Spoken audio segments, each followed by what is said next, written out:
Salutations to those who are young and young at heart. Oremi, Madamfo, Enyi, Salam alaikum, Hola, buena gente, Bonjour, legend, Linja, Dumelang, Murigaboto, Muliwanji, Murigaboto, Makadin, Karibu, Mwakaitawani, Munotambere. Welcome to Blackview SDA online platform. This is a place where your soul will find rest. Did you know every Wednesday and Friday at 6:15 p.m.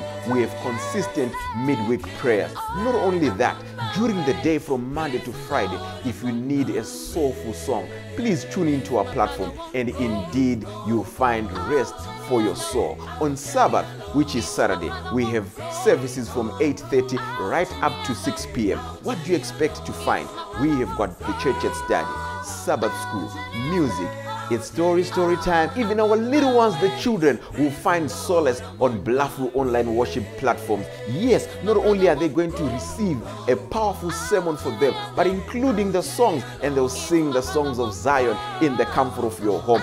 Yes, you are waiting for the power hour as we receive the beautiful words, the wonderful words that come from the Word of God. In the afternoon, we have got powerful discussions, not only for the young, but even for the old, as we prepare this journey on this planet Earth before the sundown. Yes, there is a sermon that will usher you into the new week as you listen to God speak to you. What are you waiting for? Tell your friends about it. Don't forget to join us on YouTube and Facebook. Like our page and subscribe to our YouTube channel. God bless you as we meet on Blackview online worship platform. Nobody can stop me. Nobody. Don't you wanna go? I'm going there. Nobody can stop me.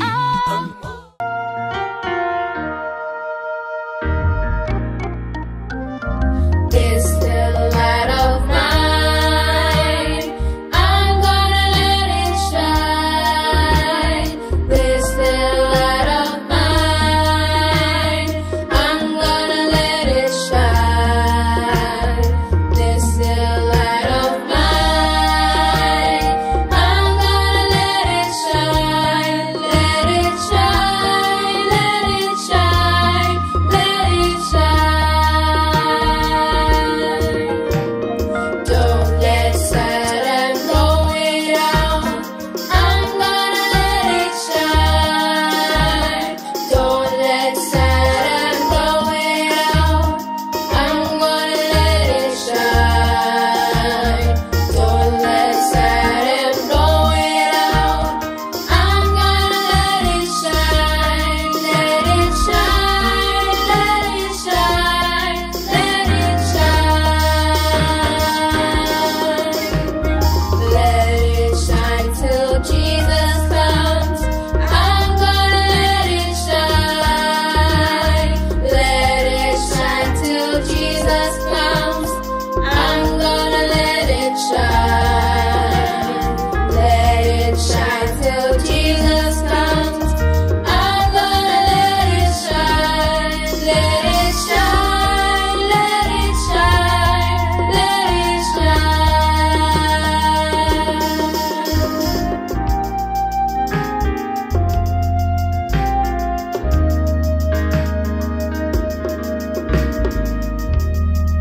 Hello, boys and girls. Welcome to day number 3 of our LBS, the Lockdown Bible School, where we are studying the 28 fundamental beliefs, the ones that make us who we are, especially as we await the second advent of Christ. While we will not forget and to remind you and tell you that COVID-19 is real. So we hope you are safe at home and you are doing all the necessary precautions to keep safe. If ever you should go out, boys and girls, let me remind you, mask up, wash your hands, sanitize, keep social distance, and above all, be safe. If anyone comes into your sphere of influence, remind them nicely that please keep your social distance because we want you to be safe. Today we are talking about our Father in heaven, but let me personalize it and say, my Father in heaven. So I want you at home, wherever you are, just beat your chest and say, my Father in heaven.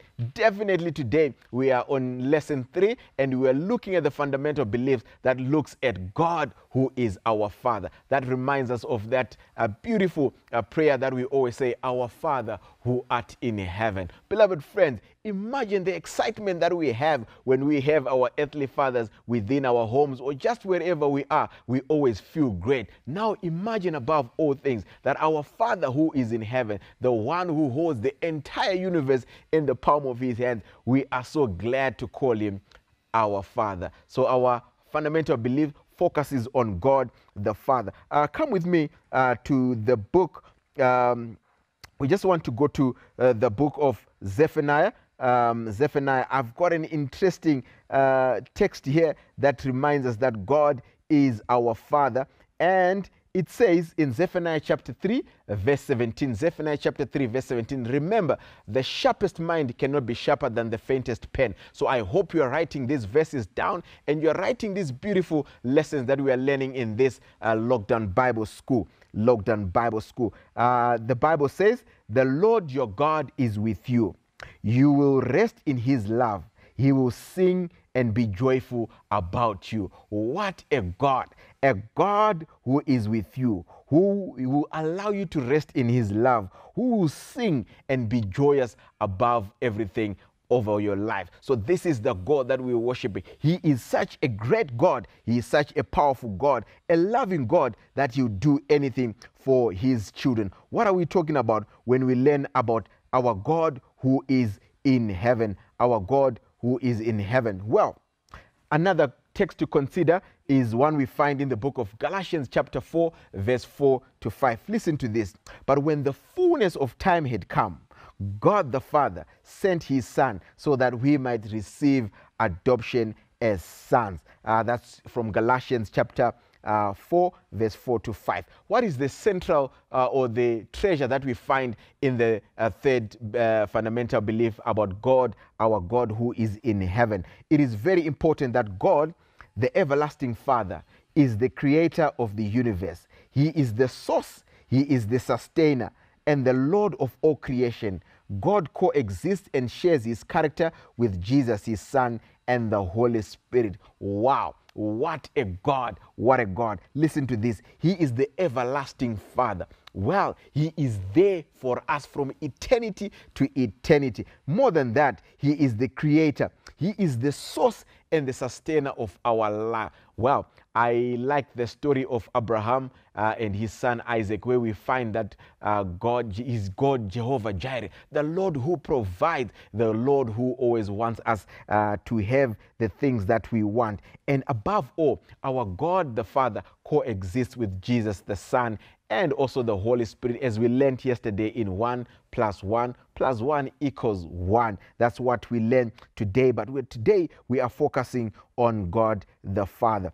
You see, if you go to Galatians chapter 4, verse 4 to 6, as we are reading, God is referred to as the Father of Jesus. He is the Father of all creation and much more the Father of all who believe in him. Through faith in Jesus Christ, all people are adopted into the family of God. Wow, what a situation, what an experience for us to call God our Father, because God sustains us and God gives us everything that we need. Whatever we ask of him, God will do it for us. Remember the promise that we find in the book of Matthew. It says, if our earthly fathers, when we ask them for the things, they give it to us, what more our heavenly Father? I mean, remember, when you ask your dad to buy you bread, or it could be some scones, or even ice cream, the things that we love, they do that for us. But imagine our Father who is in heaven. When we ask of spiritual things, God is able to do that for us. And one of the things that God has done for us is he has given us his Son, Jesus Christ, that we might have life and have it in abundance. That's how beautiful our God is, and that's how God has loved us so much that he gave us the very best. And the best, of course, is his Son, Jesus Christ. What more can we learn from our Heavenly Father?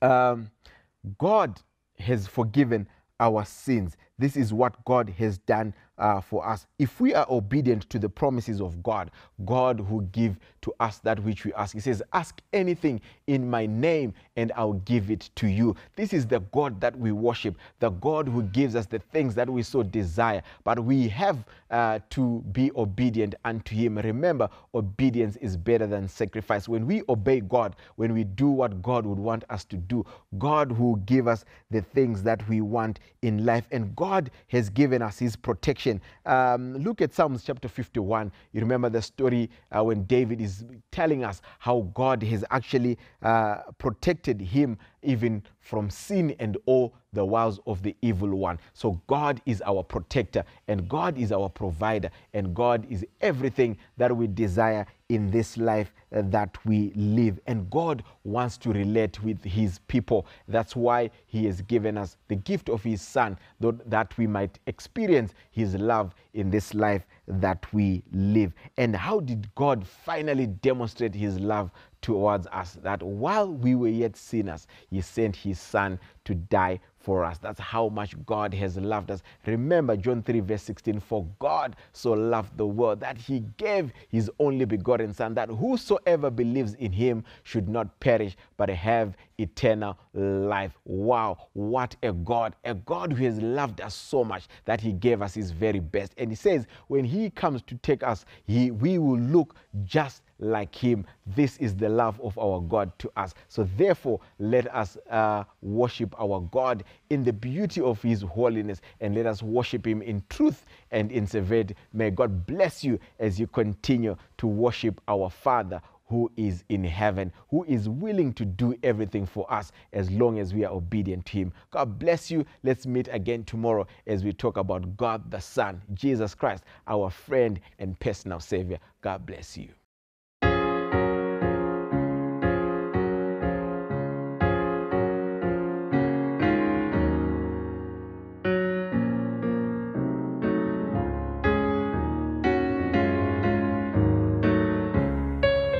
God sees a little sparrow fall, he beats his tender view.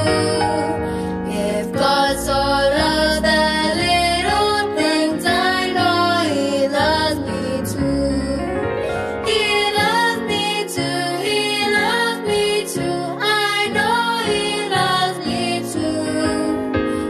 Because he loves the little things, I know he loves me too. God takes the lily of the field, perfumes each lily bell. If God so loves the little things, I know he loves me too. He loves me too, he loves me too, I know he loves me too. Because he loves the little things, I know he loves me too. God made the little birds and flowers and all things large and small. He'll not forget his little ones, I know he loves me too. He loves me too, he loves me too, I know he loves me too. Because he loves the little things, I know he loves me too.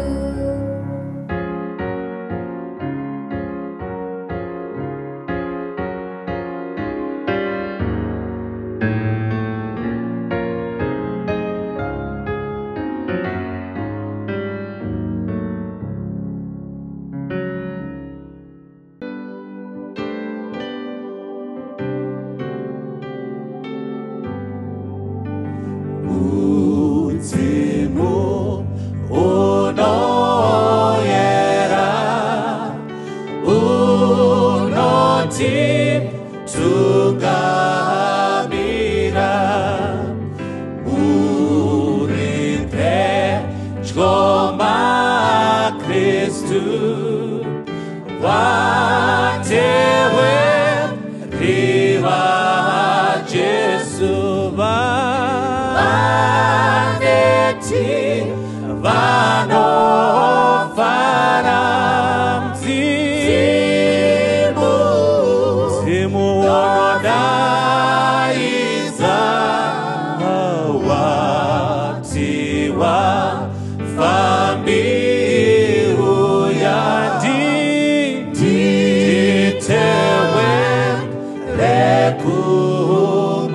kukumbusha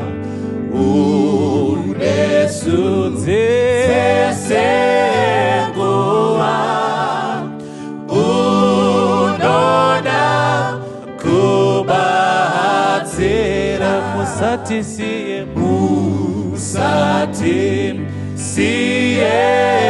tegati kufamba mimada budzo rino moyo yedu baba moyo yedu enozoneta tiwa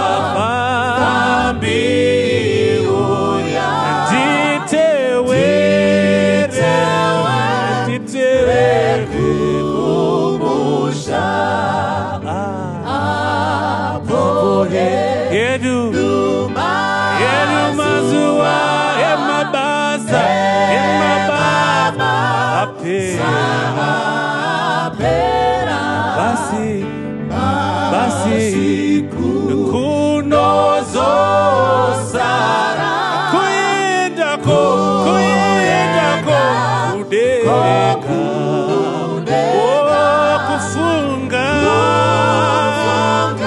kufunga mazita kuti zutanyo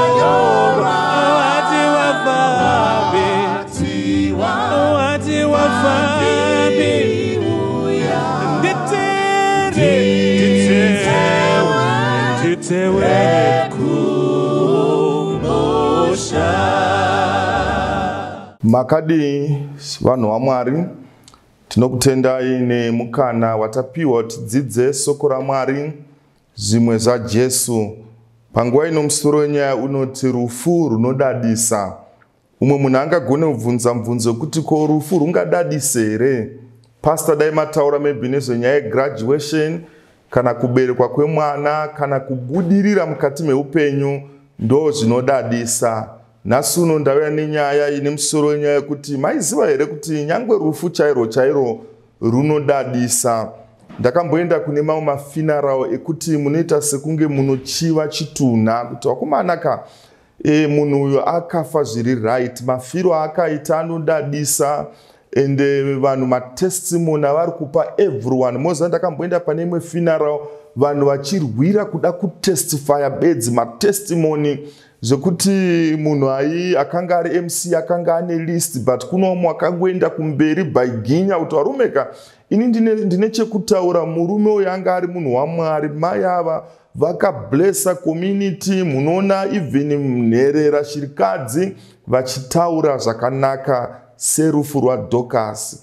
Dorcas afa, vadzidzi vane point yavakasvika yekuti vakati warumeka uru rufu iri runodadisa, uyu anofanira kutoti amutswe kubva kuakafa. So musoro wenyaya uri kuti rufu runodadisa.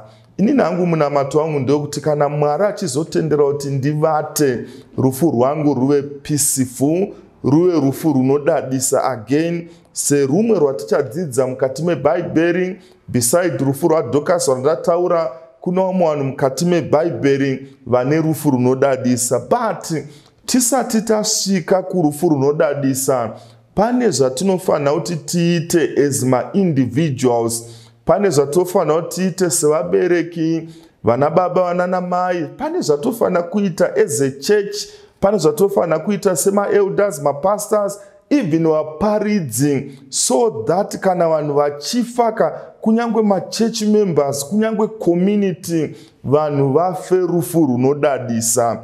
Kuna Luke chapter 2 verse 22, Bhaibheri inoti zvino mazuva ekuzvinatsa kwavo nomurayiro waMozisi akati apera, vakaenda naye Jerusarema kuti vamuise pamberi paShe. Jesu Kristu aberekwa, mutemo waMozisi waiti kana ari mwana mukomana maisaenda kuchechi for 40 days, kana ari musikana maisaenda kuchechi for 80 days. Aya ainzi mazuva ekuzvinatsa. So mazuva ekuzvinatsa akati apera, mai vaJesu nababa vanoenda nemwana Jerusarema kuti vanomuisa mukati memaoko aMwari. So vana baba nana mai, tichitanga right kubva pakuberekwa kwemwana pane zvinofanira kuitwa nevabereki kuti tizosvika parufu runodadisa. Vabereki vaJesu chicha vakaita, vakaisa mwana mukati memaoko aMwari. By the way, kubva kuGalilee kwavakanga vari kuNazareth kuprovince yekumusoro kuti vaende kuJerusarema idistance yakareba, vabereki vane zvavanoinvesta mumwana kuti mwana kana achizofa afe rufu runodadisa. Ndanguya zongotaura kune vanhu vakanditeerera kuti parenting iministry yakakosha. I know kuti vanhu vakawanda vada kuti vamhanyise vana vavo kuzvikoro either Northwood Primary vachinetsana nematicha maheadmaster. Chikoro chekutanga chinowanikwa kumba. Bhuku rinonzi Desire of Ages rinoti akava mudzidzisi wekutanga kuna Jesu Kristu ndimai vake. Vaimudzidzisa nezvemiti, vaimudzidzisa kunyangwe soko raMwari. By the way, vanotaura vanoti vana namai naturally vanoflowa. Mukatora murume asiri trained kutaura nemukadzi asiri trained kutaura, munoona kuti vana namai naturally vanoflowa. Mwari akazviita for a purpose. Many a times ndimunenge mune vana muchidzidzisa vana shikiro dzeupenyu, so kuflowa Mwari kwaakatipa purpose yacho haisema kuwa. Ipurpose yekudzidzisa vana, yekuvadonongodza nekuvatsimbidzira soko raMwari. Proverbs chapter 22 verse 6 Bible rinotaura rovedzera mwana nzira yaanofanira kufamba nayo. Kunyange akanga akwegura haangabve pairi. But inyaya yeparenting haisi kuuya bedzi kuna namai. Even vana nababa vane role yavanofanira kuti vaplay.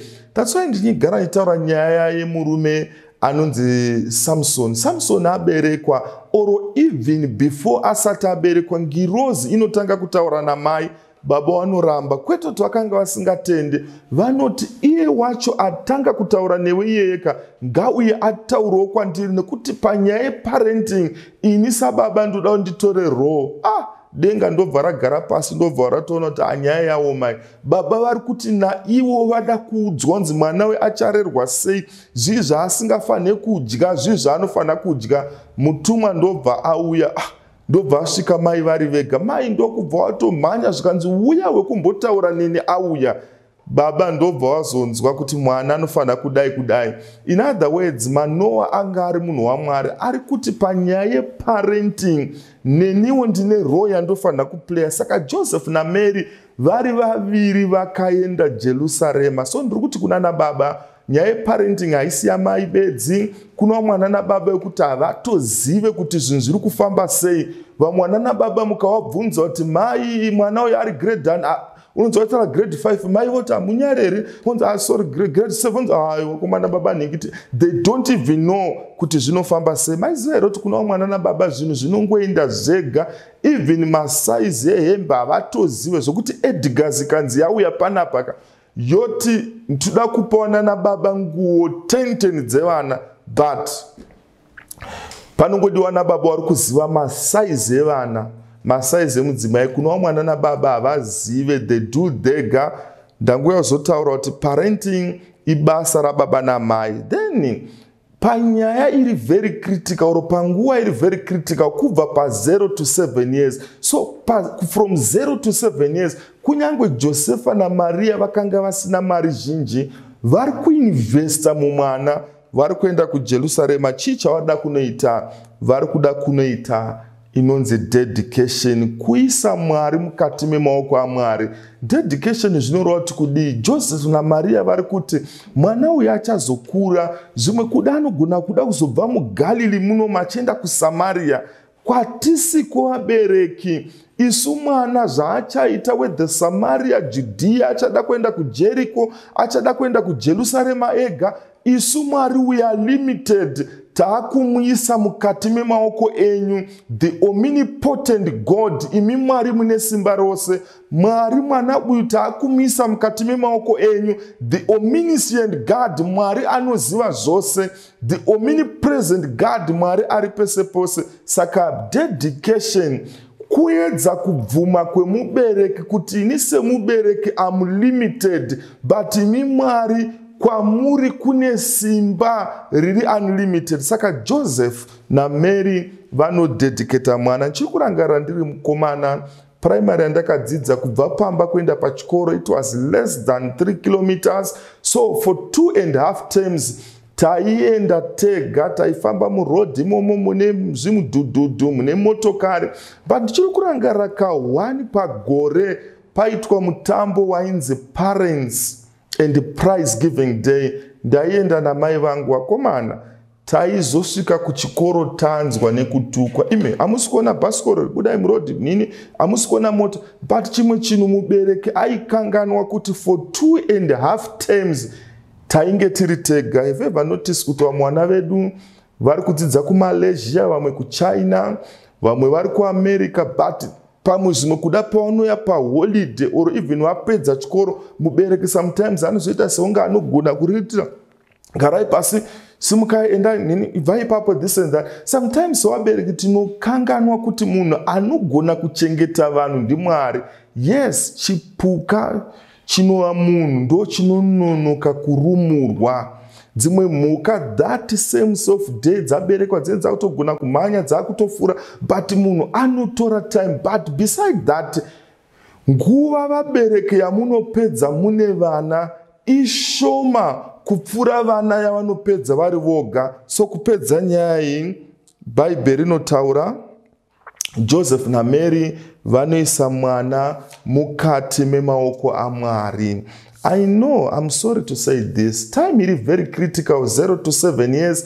I've seen vanana mai vamwe vanotsvaga musikana webasa, zvimwe kuda kumusha, umwe wacho haatonamati because hamusi kuda kubhadhara musikana webasa mari yakawanda, vamwe wacho vanotaura vulgar. Time iri critical. Maiziva here kuti zvinonzi brain cells amwana from 0 to 7 anograspa zvinhu because ada kudevelopa language, anything, ada kuziva kuti world yandauya yakamira sei, akudzidziswa zvinonyadzisira nemusikana webasa. Mushoti language yakaiwana kupi, takatadza patime iri very critical. That's why mama religions vachiti tora ndipe mwana from 0 to 7 years, ndikamurovedzera ahabve pachinamato chandakamurovedzera pamakore iwawo andataura nezvake. So mai vaJesu vakanga vari murayiridzi, baba vachibatsira apo neapo. Ngatione results ezvakaitika. Luke chapter 2 verse 52, Bhaibheri soko raMwari rinoti Jesu akaramba achienda mberi pakuchenjera nepakukura nepakufadza Mwari nevanhu. Vhesi randataura ndo inonzi image yaMwari, imago Dei, image. So Jesu akaramba achienda mberi pakukura mentally, physically, spiritually, socially. Ndo results ari kubuda pavhesi rekupedzisira mushure mekunge vabereki vaita roho yavo. Musoro wenyaya musakanganwe uri kuti rufu runodadisa. Sometimes kuna vanhu vakanditeera, it's not just the end. Unonzwa vanhu vachitaura imwe philosophy yekuti the end justifies the means, but I want to believe kuti the means justifies the end. Process yatofanira kuita kutanga vabereki, kutanga machechi, kutanga maelders vanoparidza, so that vana vedu even vakuru varambe vachienda mberi pakukura, pakuchenjera nepakufadza Mwari nevanhu. Kana zvinge zvadai izvi, rufu runogona kudadisa. Saka maaspects ari 4 aya image yaMwari. Maiziva here kuti kuna vanhu vakanditeerera, purpose yemaschools, purpose yezvipatara, purpose whatever, purpose ndeyekuita restore the image of God in us human beings. Development focus haisi pakuvaka mabuildings ari powerful, kuvaka maroads, mabridge. Focus yedevelopment ndeyekudevelopa human beings kune whatever one, whether muri varimi muri kuita kana zvisiri kudevelopa vanhu kuti vave neimage yaMwari, there is something wrong. Saka Bhaibheri rinotaura kuti Jesu aenda mberi pakukura akabalancisa ma-aspects ese ari king. Ndo chiri very fundamental. Pane nyaya yakaitika musi wa 11 September 2001, nyaya inozikanwa zvikuru yekudonha trading center muAmerica and Pentagon ikarohwa.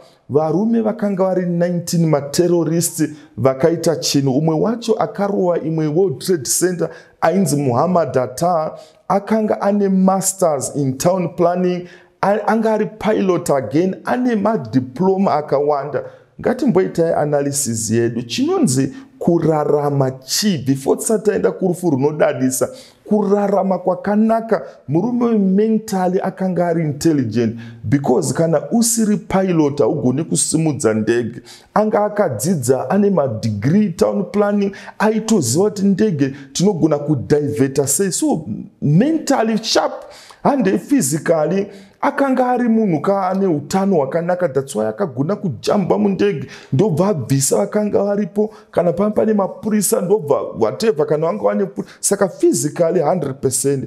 But problem yake socially akakonzera kuuraya kwanhu akawanda. Up to now kune mafamilies more than 50,000 vanhu vakafa kubudikidza neact yaakaita. Spiritually zvaakaita it was wrong. Saka apa tiri kutoona kuti haasi chinonzi kurarama kubalancisa ma-aspects ese ari 4 zvinofadza Mwari wedu wekudenga. Number 2, ndichiri kurangara kusolusi around 2000 and 2002 kune vakomana vakastada matelefone booth. Ndobvaona kuti kuno tiri kusolusi, tiri kufig tree, code number yakadai, but tikawedzera kanamba akatofona mahara for 2 semesters.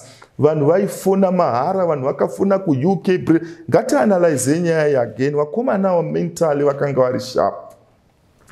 Maybe physically, yes, they were okay, because vaifamba vachinostada matelephone booth. Maybe socially vakabatsira vanhu kuti vaconnecte nehama dzavo, but spiritually vakanga vasiri right. So chinonzi kurarama kubalancisa ma-aspects ese ari 4. Kuno mumwe mufana akadhakwa zvekudhakwa zvaizvia, ndobva vanhu vashaura toita sei. Ndobva vazotsvaga hama dzake zvikanzi aiwa mufana uyu anodzidza kusolusi uyu, aonekwa paKFC, shamwari dzake ndobva dzauya zvikanzi but kuti abengenyuka anodei, zvikanzi mugadzirei kofi.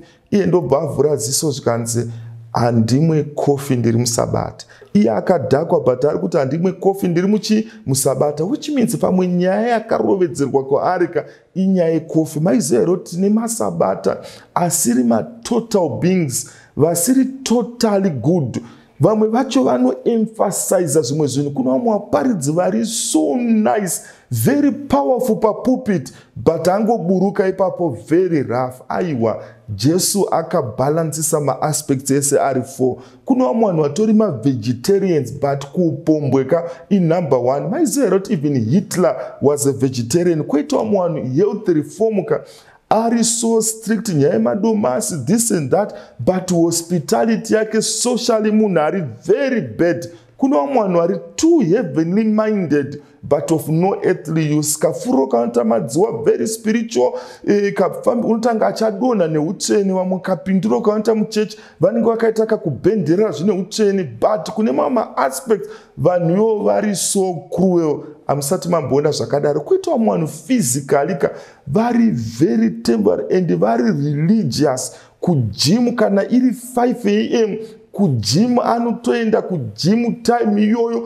otedzera zvinodiwa, but spiritually kavanhu vamwe vacho vari bad. Hamusati mamboona zvakadaro. So Jesu akabalancisa ma-aspects ese. Kuita vamwe nyaya yechikoro, nyaya akangosimuka bedzika ada kumotivate vanhu handei kuchikoro, ngatidzidzei mental aspect. He is so good, but kune mamwe ma-areas anochapwatidza. That's why sometimes muchiona a teacher anotsanangura biology achitaura ma-effects esmoking, cigarette ine tar, ine nicotine, ine carbon dioxide, carbon monoxide, ine this and that. He is so good kune kutsanangura mentally, but handei papractice anorova 20 cigarettes a day. Jesu haana kudaro. akabhalansisa maaspects ese ari 4. Musakanganwe musoro nyaya uri kuti rufu runodadisa. So Joseph naMary kunyange vaitambudzika vasvika Jerusarema, verse 25 yaLuke 2 inoti, zvino kwakanga kune munhu paJerusarema wainzi Simeoni. Waiva munhu wakarurama, waida Mwari, waitarisira kunyaradzwa kwavaIsraeri nomweya mutsvene wakanga anaye. Katianalyze verse 25. Zvino kwakanga kune munhu paJerusarema, mukaona pain of inspiration ichirangarira kuti muJerusarema muHarare kwamutare kubhindura kukadoma kune munhu waMwari. Mwari ngaakukomborere, uri munhu waMwari. Maiziva here kuti as I'm speaking denga riri kuziva, nyange vanhu vangatadze kuziva even pastor pavanoparidza havambofa vakakupika denga rinoziva kuti muHarare kwamutare kuchinhoi kune munhu waMwari. Saka Bhaibheri riri kuti muJerusarema makanga mune munhu waMwari ainzi Simeoni, waimirira, waiva munhu wakarurama. Pain of inspiration iri kuunderline kuti munhu uyu wakanga akarurama, waida Mwari, waitarisira kunyaradzwa kwavaIsraeri. By the way, murume uyu anoratidza kuti akararama mu-intertestamental period. Kubva pana Ezra Nehemiah to bhuku raMathew pane 430 years of silence. Munguva iyoyo zvinhu zvakaoma, because bhuku rinonzi Desire of Ages rinotsanangura kuti Jesu akaberekwa vanhu vari panguva yekudzikira spiritually. Vakanga vane mufananidzo kunamata bedzi asi simba vasina. But kunyange zvakadaro, Bhaibheri rinotaura nheyo dzaMwari dzakasimba, dzinomira dzine chisimbiso ichi. Mwari anoziva vanhu vake. Kunyange murume uyu akararama munguva yerima yakaoma zvakadaro, Mwari paita sekunge akanyarara, murume uyu aitarira kunyaradzwa kwavaIsraeri. Aitarisira the desire of all nations anova Jesu. Verse 25 isati yapera hanzi nomweya mutsvene wakanga anaye. Chimwe chinonzi kurarama, maqualities ari paverse 24 tikawana vana vaMwari tiri right. Verse 26 hanzi iye wakanga aratidzwa nomweya mutsvene kuti haangafi rufu asati aona Kristu washe. Kurarama taona maaspects aya 4. Akomana chinonzi kufa kunodadisa, kudzwa nemweya mutsvene kuti haungafi kusvikira waona muponesi Jesu. Kune vanhu vakanditarisa, I'm talking kune preachers are very powerful. By the way, kune vanhu vakomana, kune vanhu vaiparidza, kune vanhu vari kuparidza, kune vanhu vachauya vanoparidza. But Bhaibheri riri kutaura kuti beside kuparidza kwatiri kuita, kwatichaita kwakaitika, kana pane chinhu chinodadisa pasi pezuva, kufa, rufu rwekufa uri mukati memaoko aJesu Kristu. Kune maticha aiticha vaityora chokoka zvekuti mainakidzwa nekuticha kwavo. Vamwe vacho vaishandisa manotsi, kana iri history vairuwa nemusoro. Mwari ari kuti it's fine, but kana pane chinhu chinodadisa pasi pezuva, rufu rwemunhu anofira ari mukati memaoko aMwari. Kune vanhu vakatamba bhora rinomwisa mvura, vamwe vakapiwa manickname akawanda, vana monitoring force, vana dzungumen, vana flying sauce, vana narezamen, vana zvese zviri right, yes. But kana pane chinhu chinodadisa pasi pezuva, rufu rwemunhu anofa ari mukati memaoko aMwari. Bhaibheri riri kutaura murume uyu akanga akaudzwa nemweya kuti shamwari iwo haufeka kusvikira waona muponesi. Vakomana ininika, kana rufu ruchizouya ndoda kuti ndife ndasarudza murume anonzi Jesu. Murume anonzi Jesu ange ari mukati meupenyu hwangu achikontrola zvese left, right and center. Vakomana, pane rumwe rufu runonyadzisa rwandoda kunditsanangure nezvaro. Pane pamwe pokuti umwe munhu kana achinge afaka, vamwe vakafa vachizvisungirira, harisi rufu runonyadzisa. Unoisa vafundisi pataiti, vaparidzi, unosvika kuti otaura nyaya ipi, ukataura kuti don't worry, musachemese vanhu vasina tariro, tsuri, mobva maona kuti but still munhu wacho anenge akazvisungirira. Pane rumwe rufu rokuti runongodadisa, zvokuti vanhu vanoti hatingatonge hedu, kutonga ndekwaMwari, but murume uyu afa ari mukati memaoko aMwari. Muchiri kurangarira Jesu Kristu ari pamuchinjikwa achitaurai kuti Mwari mumaoko enyu ndakuisa mweya wangu. Kunyange vanhu vakanga vamuuraya, masoja akanga ari padhuze vakatestify vakati zvedi murume uyu kauyu akanga ari munhu waMwari. Kune mafinara wekuti hatingatonge, hatisi Mwari. Mwari ndiye anoziva zvakavanzika, but pane mamwe mafinara anongodadisa bedzi kuti wakomanaka munhu anga ari munhu waMwari. Everyone pafinaro ari kungotaura zvakanaka, mabasa akanaka akaitika. Munoziva here kuti ndiende kuchikoro ininika ndiye munhu akavata mbuya avasekura. Munoziva here kuti ndirore zvandiri zvinozvi ndinhingi akandibatsira. Munoziva kuti ndinzi ndini. Everyone ada kutestify rufu runodadisa. So Bible soko raMwari, murume uyu akanga akaudzwa nemweya. Pane mavhesi andiri kuda ari pasi andoda ndiverenge. Luke chapter 2 verse 27 inoti iye wakauya mutemberi nomweya. Underline that. Murume uyu akauya kuchechi nemweya. Umwe mubvunzo wandoda ndibvunze ndokuti tiri kuya kuchechi, but mweya rudzii watinoya nawo kuchechi. Kuna vamwe vanouya nespirit yekukompeya kuti no dress rangu riri nane kupfuura iro. Kuna vamwe vada kukompeya again kuti muparidzi we-this week newe-last week anga ari nane ndeupi. Kuna vamwe vanouya nespirit yegodo, ruchiva.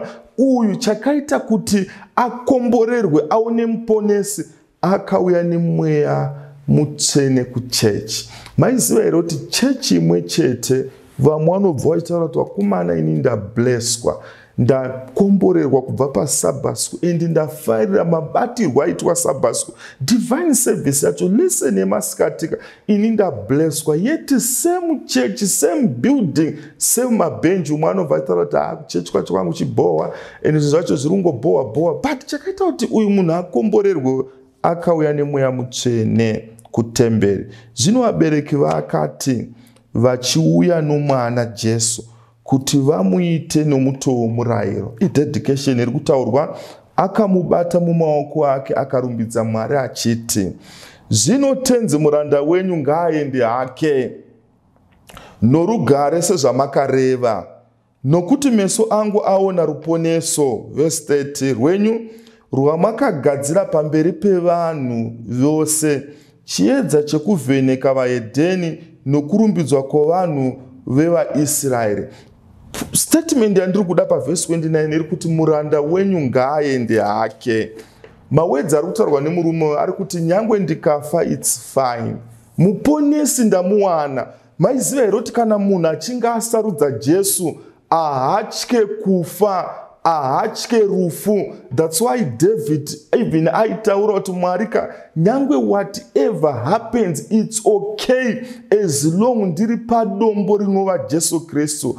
Mandawanika song kavanoimba hanzi ndi Jesu uri buwe redu, ugaro hwekuhara. Jesu ndiye dombo redu, inzvimbo yekuhwanda. Hazvina basa zvinhu zvingaomesei as long uri mukati memaoko aJesu Kristu, hapana chaunotya. Maiziva here kuti kana munhu ari muna Jesu mastatements emurume ari kuti nyangwe nhasi chaiye Mwari mukati ndife zvafanira kuti ndife because ndamubata muponesi. Hanzi Paul vachienda kunomuuraya aisatya kana kukahadzika, aifamba lakadezikali, aisi step yemunhu ane fiyo ngada kutiza, ari kutofamba ane peace of mind because aiziva kuti nyangwe akafa igain. Actually mukaverenga rimwe bhuku rinonzi Desire of Ages rinoti later on, I think papage 50, Satani akazoona kuti akomanaka vanhu vatiri kuuraya ava nyangwe vakafa nhasi, resurrection morning is coming. So hapana zvatiri kuita, ngatitotanga spiritual persecution yekureduce time yekunamata, yekubvisa what is key, because kuvauraya kwatiri kuvaita kuri kutoita kuti vaswedere pedyo naMwari. Even Jesu Kristu paanouya vanokumbana naye. Saka hanzi Paul vari kuenda kunomuraya, face yake yakanga ine peace, peace like a river. hanze banga ranero rauya pauro, ndo paanotaura kuna Timoti, inzwa iwe Timoti, Mwari watinonamata agere pachiedza chisingasvikirwe. Munhu agone kusvika mulanguage yatinganzwe. Pana Mwari pane high voltage yemagetsi, haugone kusvika ipapo. But don't worry Timoti, ndarwa kurwa kwakanaka, ndamirira korona yandichapiwa naJesu, kwete ini bedzi ndega, but nevamwe vacharara mazuva ekupedzisira, kunyange mazuva ekorona, kunyange mazuva ematambudziko. Ndangozotaura don't worry, pane rufu runodadisa, rufu rwekufira mukati memaoko aJesu. What about John Huss achipiswa ane kasongo kaaimba, ndafanana nemufambi adokerwa, dima randibata, kunyange zvakadaro tenzi ndinoimba pedyo nemi. Shamwari yake yainzi Jerome ambotiza nemakomo eItali, anodzoka after 3 weeks anoti I cannot betray my Lord.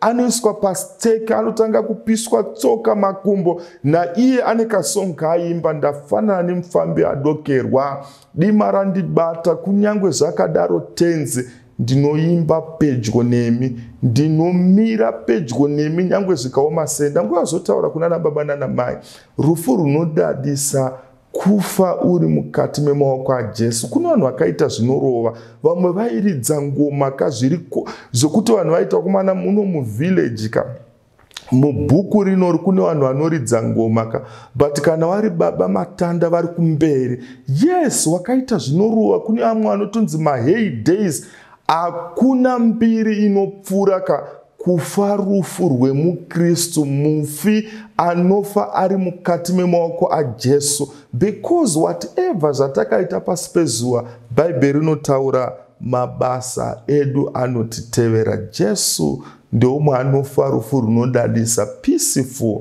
Vakomana sezvandataura ka, kune mafinara wekuti ka kunogona kuuya vamwe vakadzi vachitaura kuti anga ari murume wangu, ndiri kutoda usheya.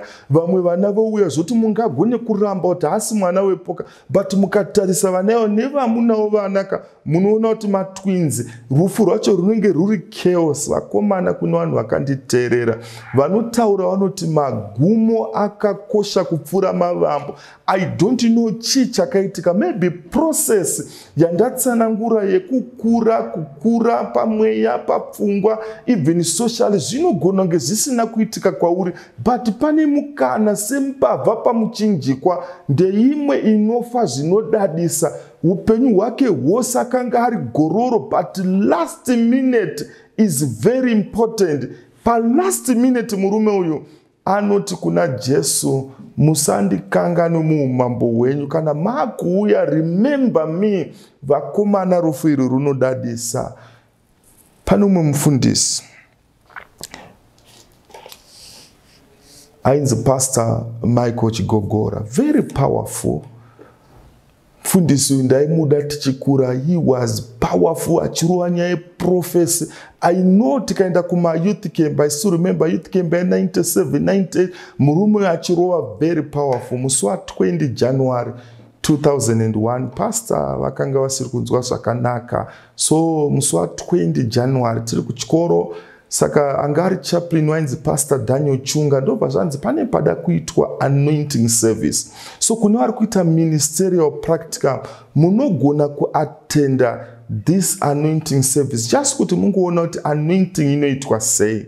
So musi wa 20 January Pastor Chigogora vaka anointwa, it was on a Sunday. So musi wa 21 ndobva waenda kunoona doctor ndobva avaona Mubulawayo, ndobva ati Pastor, munenge mune chirwere chemwoyo, ndoda ndikuongorore mangwana. Saka Pastor Chigogora havana kukwanisa kudzoka kuSolusi, vakarara pamahofisi yainzi Zimbabwe Union Conference, Zimbabwe West Union Conference. Varipo kuma around 7, ndobva vakwira masteps, ndobva vaita sekunge vadona, ndobva vatry kukwira masteps vachida kutoenda murumu wavo, ndobva vadona, ndobva vafa. Musi wa 23 January 2001 takavaviga pastor kunzvimbo inonzi Chivi. Vakomana ka,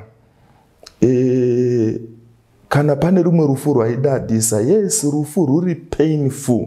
Kana pane rumwe rufu rwaidadisa, rwakanga ruri rufu rwemurume uyu. Wakanga uri musi wa 23 January 2002, not 2001 but 2002, tachera guwa muchibuda mvura yanga iri rain season, ndobva taviga munhu waMwari, but everyone akanga ari pafuneral, though munhu waMwari anga ararama 29 years only, but impact yaakaita even up to now, vanhu vaakainspire kuti vapinde ministry, there are so many. Munoziva everyone matestimony akanga achitaura powerful, and over and above all, munhu waMwari akafa mushure mekunge anointwa the previous day, ari mukati memaoko aMwari. Munoziva pane pamwe pokuti munongochiva so even chiri chinhu chisingafaniri kuti kungochiva mufi nezvakanaka vanhu zvavakanga vachitaura. Everyone, vanhu vari kufamba, vanhu vari kudya, everyone akanga angori netestimony yemunhu waMwari. Mukupedzisira sangano dzvene raMwari pane musikana ainzi Kero. Musikana uyu mai vake vaiuya kuchurch, but for 17 years Kero achiberekwa mai avakanga vasingachauye kuchechi. Kero was 17 years, saka anambointroducwa zvekuchechi. Mai vake vakanga vachimodhela muCalifornia, naiyewo Kero akapesira akumodhela ane mukurumbira. Mai vake vakamuendesa magrupu eschool, primary, secondary, akapesira ane mukurumbira unopfuura mai. Akuzivikanwa mashows muCalifornia, achibuda paTV, paradio, achidaidzwa kumaconcert. She was powerful and dynamic kupfuura mai. Maiziva here kuti panyaya yeparenting yanambotaura, zvinonzi vana kana vakuuya vanowedzera. Kana zviri zvinhu zvakanaka zvatanichita, vanowedzera more energy. Kana zviri zvinhu zvakaipa, vanowedzera energy. David anga ane vakadzi 10, Solomon akawedzera energy, anga ane 1000. Saka mwana uyu Kero akanga akumberi. Achienda kune imwe show, anopinda munjodzi yemumugwagwa yakanga iri very serious. Mai vanoudzwa kunzi mwana aita accident, vasvika pasite vakatonzi aendeswa kuchipatara. Vachisvika ropa rakanga richibuda, madokta vari kuedza kunama mabhandiji kuti ropa risabude. Mai vanokonfuzika. Chinhu chavakatanga kufunga ndiPastor Robinson, akanga ari pastor paCalifornia. Vanomufonera pastor, mwana aita. Pastor vanoshauta kumana vapfeka vamhanya kuchipatara chaiva. Vasvika madokta, Kero ari pamubhedha. Hanzi pastor, munoziva mapastor anosvika pakugumirwa, vashauti wonamata woita sei? Pastor vagumirwa, vari kushauti ndonamata ndoita sei? Pastor vachida kuti vataure something kuna Kero. Kero anoti pastor, don't waste your time. Ndiri kuzvinzwa mukatikati menyama kuti gurudza rerufu rasvika. Ndiri kutozvinzwa kuti upenyu hwangu huri kuramba uchipera zvishoma nezvishoma, ndada kufa. Chandiri kungokumbira munhu waMwari, teach me how to die. Mai vangu vakandiendesa kugrupu yeschool primary, grupu yeschool secondary. Hapana chavasida kundidzidzisa kumodhela computer, vakandiudza kupfeka zvakanaka, zvese maaspects vakandiudza, mental, social, but spiritual aspect. Over and above all, mai vangu havana kundiudza kuti rufu runodadisa rwakamira sei, because pane zvinhu zvese pastor ndaida kuita number 1. That's why ndine mukurumbira kuchikoro. I wanted to be number 1, kupfeka number 1, hairstyle ndaida kuita number 1. So ndiri kuda rufu runoita kuti ndive number 1. Pastor Robinson, teach me how to die. Pastor vanoverenga John 3 verse 16, for God so loved the world that he gave his only begotten son, that whosoever believeth in him should not perish but have everlasting life. Kero, unotenda here muna Jesu, unomugashira here Jesu like Simeon. Zvikanzi na Kero, pastor, Jesu ndinomugashira. Kana riri rufu runodadisa, ndinomuda Jesu. Hanzi Kero anobvuma. Pastor vanobata ruoko rwaKero rwakanga rwakubvunda, anobata mai Kero, vanonamata. Vari pakati pekunamata, Kero anofa.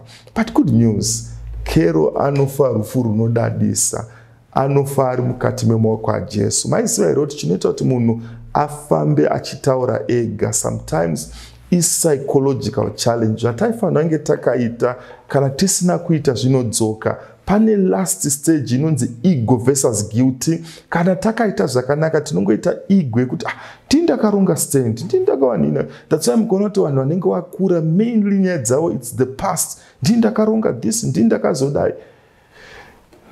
Simeoni akafa neigo.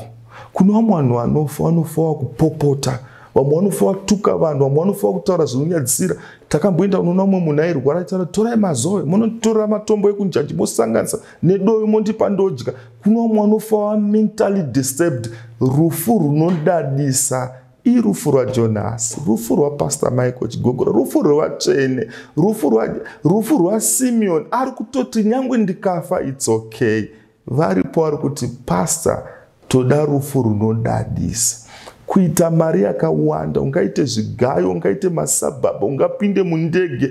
Chinodadisa magumo akakosha kupfuura mavambo. Unoda rufu runodadisa. Simudza ruoko rwako tinamate. Baba wedu wekudenga, tinokutendai. Tiri kurarama mazuva ekupedzisira ane maproblems. COVID iri kurova vanhu, imwe yacho sudden death. Machallenges aya acharamba achiitika imi musati mauya. Chikuru chatiri kunamatira Mwari mumazwi mashoma, tiri kunamatira rufu runodadisa. Rufu rupi? Kufa tiri mukati memaoko enyu. Harisi rufu rune chikafu chinosevwa neketering, harisi rufu rune motara dzakawanda. Rufu rwekufa tiri mukati memaoko enyu ndo rwatinonamatira. Mwari tikomborere nekuti blessa. Nezita raJesu ndonamata. Amen. Pamchinjiko wakatifira, akatichenura zvitema, ropa rake rakawerera, biri kunaye, biri kunaye.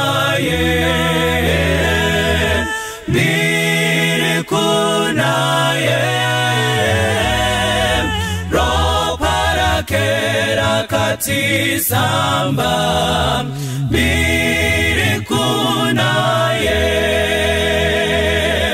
ruponeso runoshamisa, Jesu ari kugara neni, pamchinjiko akanditora, biri kunaye.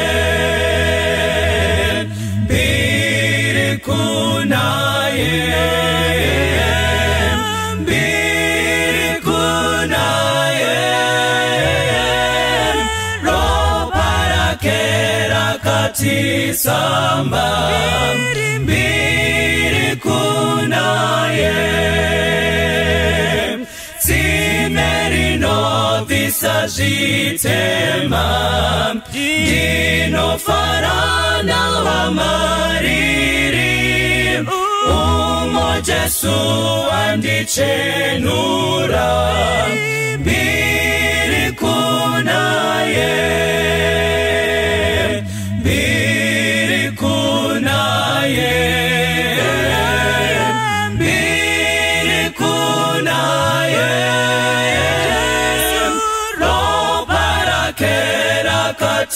Samba biri kunaye,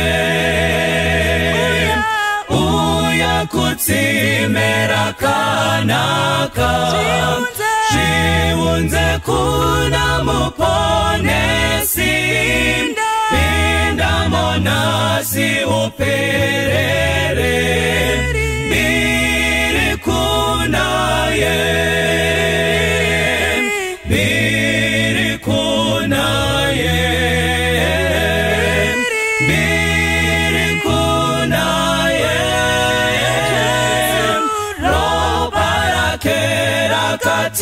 Samba biri kunaye,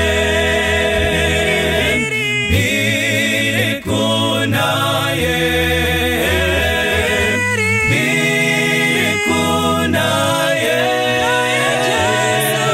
ropa rake rakati samba biri kunaye.